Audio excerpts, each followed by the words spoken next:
प्रश्न संख्या 11।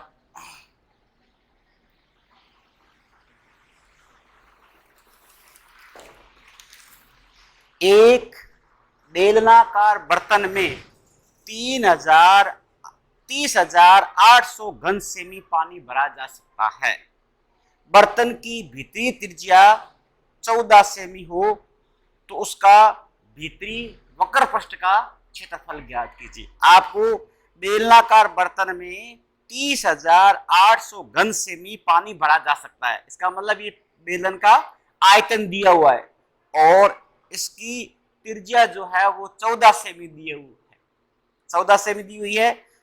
उसके भीतरी वक्र पृष्ठ का क्षेत्रफल ज्ञात करना है। तो पहले आपको आयतन से ऊंचाई ज्ञात करनी पड़ेगी और ऊंचाई ज्ञात करने पर आप बेलन का वक्र पृष्ठ का क्षेत्रफल ज्ञात करना आपको। तो आपको यहाँ पर लिखो बेलनाकार बर्तन में पानी भरा जा सकता है। जो चीज भरी जाती है वो क्या होता है, इसका आयतन होता है। तो यहाँ पर आपको बेलन का आयतन दिया हुआ है। यहाँ लिखो बेलन का आयतन।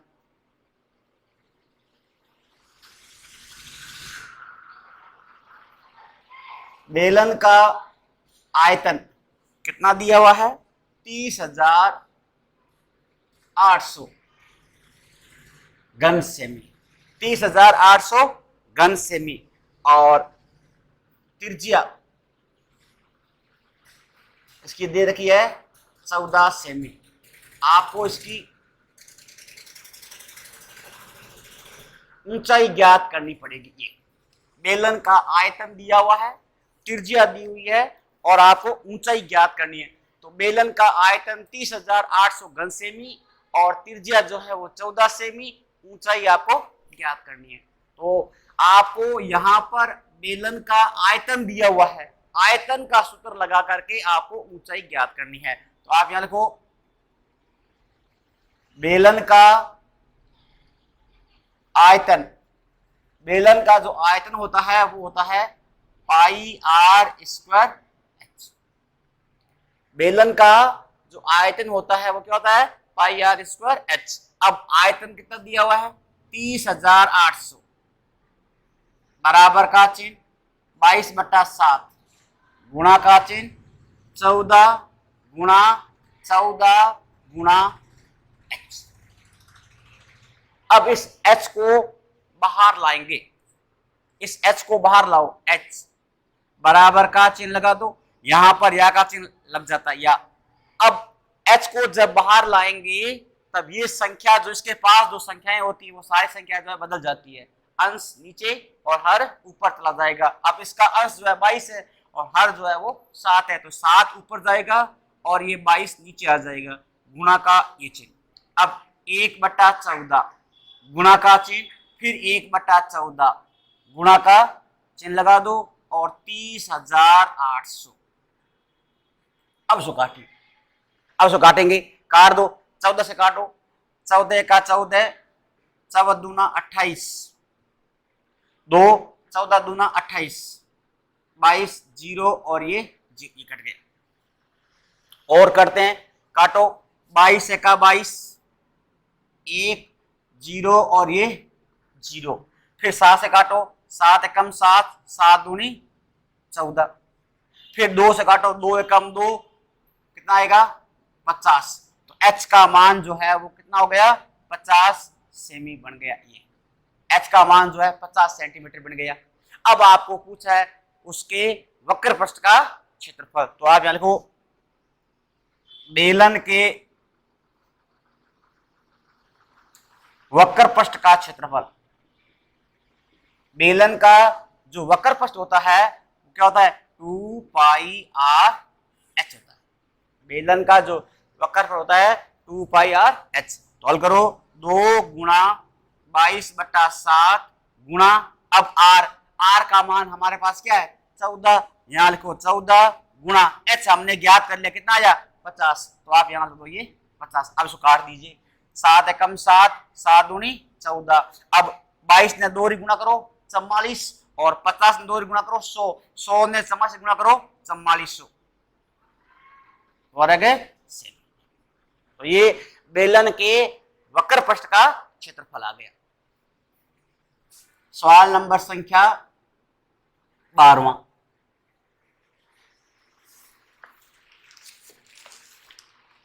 एक खोखले बेलन की मोटाई 2 सेमी है।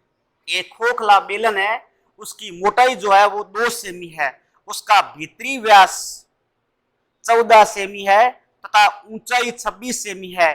बेलन के दोनों सिरे खुले हुए हैं, तो बेलन का संपूर्ण पृष्ठीय क्षेत्रफल ज्ञात हो। देखो ये खोखले बेलन की मोटाई, खोखले बेलन की आपको मोटाई जो है वो दी हुई, कितनी दी हुई है? 2 सेमी दी हुई है। खोखले बेलन की मोटाई 2 सेमी और उसका भीतरी व्यास, भीतरी व्यास जो है वो है 14 सेमी। ये 14 सेमी और इसका ऊंचाई, इसकी ऊंचाई जो है वो आपको दे रखी है, ऊंचाई जो दी हुई है 26 सेमी, 26 सेमी दी हुई है। दोनों बेलन के दोनों सिरे जो खुले हुए हैं और खोखले बेलन का संपूर्ण पृष्ठीय क्षेत्रफल ज्ञात करना है। आपको यहाँ पर खोखले बेलन का संपूर्ण पृष्ठीय क्षेत्रफल, अब देखो जैसे यहां देखो ये खोखला बेलन है, ये खुला है, यहां से ये भी यहां से खुला है, ये खुला है। अब आपको ये कह रहा है खोखले बेलन की मोटाई जो है 2 सेमी है। देखो यहां पर ये मोटाई, इसकी जो मोटाई जो है ये 2 सेमी है। ये खोखले बेलन की जो मोटाई जो है ये जो है वो 2 सेमी है ये तो, और इसका भीतर का व्यास, ये भीतर का व्यास जो है वो कितना दिया हुआ है? 14 सेमी दिया हुआ है। ये भीतर का व्यास कितना दिया हुआ है? 14 सेमी। अब आपको सबसे पहले निकालो बाहरी व्यास। यहां देखो आप बाहरी व्यास, आपको बाहर का व्यास निकालना पड़ेगा। अब देखो भीतर का व्यास कितना है, यहां से लेकर के यहां तक कितना दिया हुआ है? 14 सेमी है। अब 2 सेमी मोटी ये है, ये 2 सेमी मोटी है और ये 2 सेमी मोटी है, तो बताओ यहां से बाहर का व्यास कितना बन गया? 18 सेमी बन गया। कितना हो गया? 18। 14 और प्लस 2 सेमी ये और 2 सेमी कितना बन गया? 4। तो कितना बन गया? 18 सेमी बन गया। ये बाहर का व्यास बन गया। अभी मान लो बेलन, खोखले बेलन की जो मोटाई है, और देखो सुनो, और देखिए जैसे मान लो ये बेलन ऐसा, ये बेलन देखो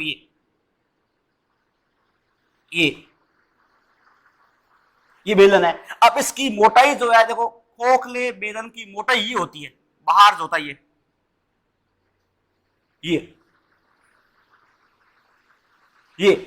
इसकी मोटाई है, ये 2 सेमी मोटी, ये 2 सेमी इसकी मोटी परत है इसकी, यहां पर ये 2 सेमी मोटी परत है इसकी, ये 2 सेमी मोटी परत है। अब देखो इसका यहां से लेकर के यहां तक ये अंदर का व्यास जो है वो 14 सेमी है। यहां पर ये अंदर का व्यास 14 सेमी है। अब 2 सेमी मोटी ये, 2 सेमी मोटी ये और 2 सेमी मोटी ये, तो 2 और 2 कितना हुआ? 4। अब बाहर का व्यास ये यहां से लेकर के यहां तक आ जाएगा, बाहर का व्यास ये, तो ये 14 प्लस ये 4 बराबर 18 सेमी बढ़ गई। अब इसी सवाल को ऐसे बता सकते हैं कि एक खोखले बेलन की मोटाई जो है वो 2 सेमी है, उसका बाहरी व्यास 18 सेमी हो, उसका बाहरी व्यास 18 सेमी हो और उसकी ऊंचाई जो है 26 सेमी हो और दोनों तरफ से खुला है, ऊपर से और नीचे से, तो बेलन का संपूर्ण पृष्ठीय क्षेत्रफल ज्ञात कीजिए। तो अब देखो बाहर का यहां से लेकर के यहां तक कितना? ये 18 सेमी है। ये यहां से लेकर के यहां तक ये 18 सेमी है। ये अब आपके सामने आपको मालूम है कि बाहर का जो व्यास है वो यहां से यहां तक जो 18 सेमी है। अब बताओ भीतर का व्यास कितना होगा? अब 2 सेमी मोटी ये और 2 सेमी मोटी ये, तो यहां से लेकर के यहां तक 18 में से ये 4 कम हो जाएगा, कितना हो जाएगा? 14 सेमी बन जाता है। तो इसमें बाहर का भी आ सकता है और अंदर का भी आ सकता है। मोटाई जब भी आती है तो बाहर वाली में मोटाई जो है जुड़ती है और अंदर वाली में मोटाई जो है वो घटती है। तो खोखले बेलन की मोटाई जो है वो 2 सेमी और भीतर का व्यास जो है वो 14 सेमी और ऊंचाई जो है वो 26 सेमी दी हुई है। आपको बाहरी व्यास जो हो गया 18 सेमी। अब आपको बताओ बाहरी व्यास दिया हुआ है तो बाहर की त्रिज्या कितनी होगी? बड़ा आर, कितना हो जाएगा? 18/2 बराबर कितना हो जाएगा? 9 सेमी। इसको हम R1 भी कह सकते हैं, इसको R1 भी कह सकते हैं, या R भी कह सकते हैं। और छोटा r यानी भीतर का व्यास कितना दिया हुआ है 14 सेमी है, 14/2 बराबर कितना हुआ, ये 7 सेमी बन गया, ये R2 बन गया। आप इसको R2 भी मान सकते हैं।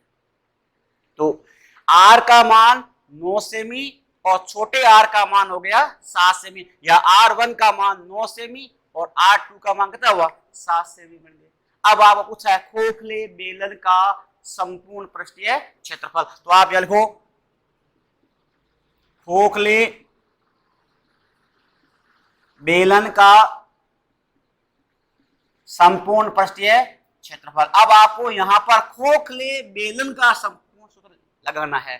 खोखला बेलन, बेलन का संपूर्ण पृष्ठीय नहीं है, यहां पर आप पूछा है कि खोखले बेलन का संपूर्ण पृष्ठीय क्षेत्रफल, तो यहां लिखो 2 पाई कोष्टक R1 प्लस R2, ये कोष्टक H plus R1 minus R2, ये खोखले बेलन का सूत्र होता है।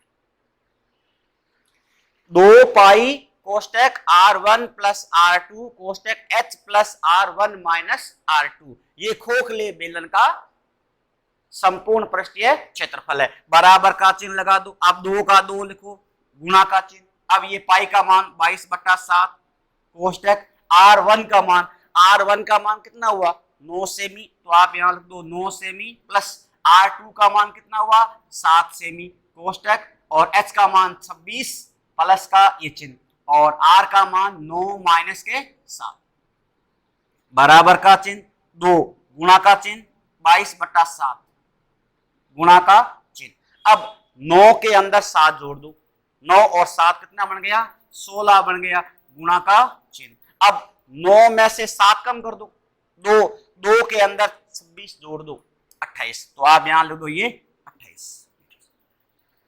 9 में से 2 कम हो जाएगा, या बने ये जोड़ दो 26 और 9 कितना हुआ 35, 35 में से 7 कम कर दो 28 आ जाएगा, ऐसे भी आप कर सकते हैं। अब इसको काट दो, 7 चौका कितना हुआ 28, 7 चौका 28, 22 ने 2 गुणा कर दो 44 और 16 चौको 64 की गुणा कर दो, 4 चौका 16 असल पाई 1, 4 चौका 16 और 1 17 गुणा का चिन्ह, 6 चौका 24 असल पाई 2 और 24 2 कितना हुआ 26, 6 का 6 7 4 11 8 1 7 1 8 7 1 8 और 2 का 2, 6 का 6 7 4 11 और 7 1 8 और 2 का 2 कितना हुआ 2816 वर्ग सेमी। तो ये खोखले बेलन का संपूर्ण पृष्ठीय जो है क्षेत्रफल आ गया। तो आपको खोखला बेलन, जब खोखले बेलन जब आता है तो इसका आप चित्र बना करके भी इसको समझ भी सकते हैं, तो ऐसा बना लो तो आप ऐसा भी बना सकते हैं। ये लंबवर्तीय हो गया, ये ऊंचाई वाला बेलन हो गया। तो खोखले बेलन की मोटाई जो है वो 2 सेमी, भीतर का व्यास 14 सेमी, खोखले बेलन की ऊंचाई जो है वो 26 सेमी है, बाहरी व्यास जो है 14 प्लस 8 बराबर 18 सेमी। जितनी भी मोटाई आती है उसमें बाहर वाले भीतर वाले व्यास में डबल जोड़ दो, जब 2 सेमी है तो 4 जुड़ जाएगी, 1 सेमी है तो 2 जुड़ जाएगी। अब बड़ा R या R1 का मतलब है बाहरी व्यास 18 सेमी है, तो बाहर की त्रिज्या हमें ज्ञात करनी पड़ेगी, तो बाहर की त्रिज्या जो है वो 9 सेमी बन जाएगी, और भीतर की जो त्रिज्या जो है, भीतर का व्यास 14 सेमी है तो भीतर की त्रिज्या जो है वो 7 सेमी बन जाएगी। अब खोखले बेलन का संपूर्ण पृष्ठीय क्षेत्रफल 2 पाई कोष्टक R1 plus R2 H plus R1 minus R2, 2 गुणा 22/7 कोष्टक 9 प्लस 7 कोष्टक 26 प्लस 9 माइनस 7, 2 गुणा 22/7 9 7 16 गुणा का चिन्ह, 9 में से 7 कम करो, 2 में जोड़ दो कितना हुआ 28, काट दो 7 चौका 28, 22 ने 2 गुणा करो 44, 16 चौको 64। अब 64 को 44 से गुणा कर दो, 4 चौका 16 असल पाई 1 16 और 1 17, 6 चौका 24 असल पाई 2 और 24 2 26, 6 का 6 7 4 11 7 1 8 2 का 2, 2816 वर्ग सेमी। अगला सवाल है 13वां, सवाल नंबर संख्या 13 लास्ट है एंड फाइनल सवाल है ये। एक खोखले बेलन दोनों सिरों पर खुला है, एक खोखला बेलन दोनों सिरों से खुला है जिसकी ऊंचाई 20 सेमी, अंतः व्यास और बाह्य व्यास 26 सेमी और 30 सेमी है। खोखले बेलन का आयतन ज्ञात, इसमें केवल आपको खोखले बेलन का आयतन ज्ञात करना है। तो देखो यह लिखो खोखले बेलन की ऊंचाई, खोखले बेलन की ऊंचाई, खोखला जो बेलन है उसकी ऊंचाई जो है वो 20 सेमी है, ये 20 सेमी, खोखले बेलन की ऊंचाई जो है वो 20 सेमी है। अंत्य और बाह्य व्यास, अंत्य व्यास, अंत्य व्यास, अंत्य व्यास जो है वो 26 सेमी है, ये अंत्य व्यास 26 सेमी है और बाह्य व्यास, बाह्य व्यास जो है वो 30 सेमी है, ये 30। तो खोखले बेलन का आयतन, आपको इसमें खोखले बेलन का आयतन बताना कि इस खोखले बेलन का आयतन कितना होगा। तो खोखले बेलन की ऊंचाई जो है वो 20 सेमी है, अंतः व्यास 26 सेमी है और बाह्य व्यास कितना, ये 30 सेमी। इसमें खोखले बेलन का अंतः और बाह्य व्यास दोनों दिए हुए हैं। अब इसमें ऐसे ही प्रश्न पूछना है, एक खोखला बेलन की ऊंचाई, खोखले बेलन की ऊंचाई 20 सेमी है और अंतः व्यास 26 सेमी है। यदि खोखले बेलन की मोटाई 2 सेमी हो, खोखले बेलन की मोटाई 2 सेमी हो तो खोखले बेलन का आयतन ज्ञात। तो ये सेम का सेम सवाल बन जाता है इसके अंदर। ये इसमें आपको यहाँ पर अंतः व्यास और बाह्य व्यास दिया हुआ है, अंदर का व्यास भी दिया हुआ है और बाहर का व्यास भी आपको दे रखा है। अंदर का व्यास तो 26 सेमी और बाहर का व्यास कितना, ये 30 सेमी। देखो ये अंदर का व्यास देखो यहाँ से यहाँ तक कितना, ये 26 सेमी है और बाहर का व्यास कितना यहाँ पर, ये 30 सेमी यहाँ पर दिया हुआ है, ये 30 सेमी दिया हुआ है। तो अंतः व्यास 26 सेमी और बाह्य व्यास जो है वो 30 सेमी बन गए। अब आपको अंतः व्यास दिया हुआ है और बाह्य व्यास दिया हुआ है। जब व्यास आता है तो पहले आपको त्रिज्या ज्ञात करनी पड़ेगी। अब बाहर के व्यास को क्या बोलते हैं, R1, बाहर के व्यास को क्या बोलते हैं, R1 या बड़ा R।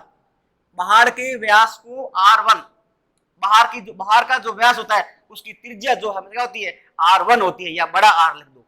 आप बड़ा R भी लिख सकते हैं या R1 भी लिख सकते हैं। तो आप इसमें तो बोली बड़ा R या R1 बराबर कितना हुआ, 30/2 कर दो, कितना हो जाएगा, 15 सेमी बन जाता है यहाँ, ये 15 सेमी। और छोटा R या R2 जो है वो कितना हो गया, 26/2 बराबर कितना हुआ, 13 सेमी बन गया यहाँ। तो ये बाहर का त्रिज्या बन गई और ये बाहर की अंदर की त्रिज्या बन गई। ये बाहर की त्रिज्या 15 सेमी बन गई और अंदर की जो त्रिज्या जो है वो 13 सेमी बन गई। अब आपको पूछा है खोखले बेलन का आयतन, तो आप यहां लिखो खोखले बेलन का आयतन, खोखले बेलन का आयतन। खोखले बेलन का जो आयतन है वो क्या होता है, पाई एच कोष्टक R1 का स्क्वायर माइनस R2 का स्क्वायर, ये होता है। खोखले बेलन का जो आयतन होता है वो पाई एच कोष्टक R1 का स्क्वायर माइनस R2 का स्क्वायर, या इसको हम ऐसे भी कर सकते हैं, पाई एच कोष्टक बड़ा R माइनस छोटा r और बड़ा R प्लस छोटा r, ये भी कर सकते हैं। या पाई एच कोष्टक R1 प्लस R2 और R1 माइनस क्या हुआ, R2, ये भी आप लिख सकते हैं। ये तीनों भी आप कोई भी इसमें लिख सकते हो। खोखले बेलन का आयतन पाई एच कोष्टक R1 का स्क्वायर माइनस क्या हुआ R। अब आपको मालूम है कि a स्क्वायर माइनस क्या होता है, b स्क्वायर होता है। ये इसका मतलब क्या होता है, a माइनस b और a प्लस b होता है। इस सेम का यही इसमें लागू होता है, R1 प्लस R2 और R1 माइनस R2 बन जाता है। या बड़ा R माइनस छोटा r या बड़ा R प्लस छोटा r। अब इसको हल करिए, बराबर का चिन्ह। अब यहाँ पर पाई दे रखा है, पाई का मान लिख दो 22/7, गुणा का चिन्ह। अब h का मान हमारे पास कितना है, ये 20, तो आप यहाँ 20 लिख दो कोष्टक। अब बड़ा R हमारे पास कितना है, 15, तो यहाँ लिखो 15 प्लस का चिन्ह और छोटा कितना, ये 13 कोष्टक, और 15 कितना हुआ, माइनस क्या हुआ, 13। भले ये पहले लिख सकते हो, ये बाद में लिख सकते हो, इससे कोई फर्क नहीं पड़ता है। अब हल करिए, कितना हुआ 22/7 गुणा कितना हुआ 20, गुणा का चिन्ह। अब 15 और 13 जोड़ दो, 15 और 13 कितना हो गया 28, गुणा का चिन्ह, और 15 में से 13 कम कर दीजिए, ये 2। अब इसको काट दो, ये 7 के पास करता है, 7 कम 7, 7 चौका 28। अब 20 ने 22 से गुणा करो, 22 कितना हुआ 44, 440, और 4 दूनी कितना हुआ 8 की गुणा कर दो, 0 का 0, 8 चौका 32, असल पाए 3, 8 चौका 32 होती कितना हुआ 35। यहाँ दो 3520 घन सेमी, ये 3520 घन सेमी आयतन है, इसलिए आप यहाँ लो घन सेमी। तो खोखले बेलन की ऊंचाई 20 सेमी है, अंतः व्यास 20 सेमी है, बाह्य व्यास 30 सेमी है। अब R1 यानी बाहर का व्यास दिया हुआ तो त्रिज्या ज्ञात कर लो, बटा 2 कर दीजिए। व्यास जितना भी आता है उसकी त्रिज्या आधी हो जाती है। और अंदर का व्यास 13 से हो गया। खोखले बेलन का आयतन पाई एच कोष्टक R1 का स्क्वायर माइनस R2 का स्क्वायर। देखो इसको ऐसे भी देख लो भाई, 22/7 गुना कितना हुआ, ये 20 कोष्टक। अब कितना, ये 15 का स्क्वायर माइनस क्या हुआ, 13 का स्क्वायर, ऐसे भी लिख सकते हैं। 22/7 गुणा 20 कोष्टक 15 का स्क्वायर माइनस क्या हुआ, 13 का स्क्वायर। हल कर दो, 22/7 गुणा कितना हुआ, 20 कोष्टक। अब 15 का वर्ग खोलो 225 माइनस का चिन्ह, 13 का वर्ग खोलो 169 काट दो। 22/7 गुणा कितना हुआ, 20 गुणा का ये चिन्ह। अब घटाओ, 15 में से 9 घटाओ, 15 में से 9 घटाओ 6 बचेगा और यहां रहेगा 1, उधार दो 11, 11 में से 6 घटाइए 5 और 1 का 1 से घटा दो 0। अब काट दो, कितना हुआ, 7 8 56 और 20 गुणा को कितना हुआ, 440, 8 की गुणा कर लो, 0 का 0, 8 का 32, कितना हुआ 35, सेम का सेम आ गई 3520 सेमी की क्यूब। इस प्रकार आप ये सूत्र भी लगा हल कर सकते हो, ये सूत्र लगा भी आप हल कर सकते हो, जो आपको अच्छा लगे वो आप उसमें कर सकते हो। तो आज आपकी ये प्रश्नावली 16.2 जो है पूरी हो गई। अब आपको ये पूरे के पूरे सवाल जो है फेयर कॉपी में हल करने हैं। धन्यवाद।